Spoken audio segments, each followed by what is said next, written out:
অল্প সিনেমা নাই নয় কোন মহাকাব্য নাম্বার ওয়ান ডলফিন খান। এই আপা কই যান? এই কি যে বলেন না, আমি হইলাম বাংলাদেশের 1 নম্বর সুদর্শন পুরুষ। কি এর বলে সুদর্শন পুরুষ? আপনি বেড়ানা বেড়ান তো এটাই বুঝতেছি না। ভাইয়া যে কি বলে না, আমি সুদর্শন পুরুষে 1 নম্বর অর্ড পেয়েছি। নিজের মেয়ে নাকি ছিলাম তো এটাই বুঝতেছি না।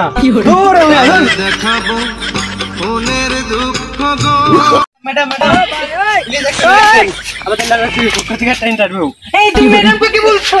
তুমি আমাকে চেনো? ম্যাডাম আপনাকে বাংলাদেশের সুদর্শন পুরুষের অ্যাওয়ার্ড দিতে, আপনার কি আছে?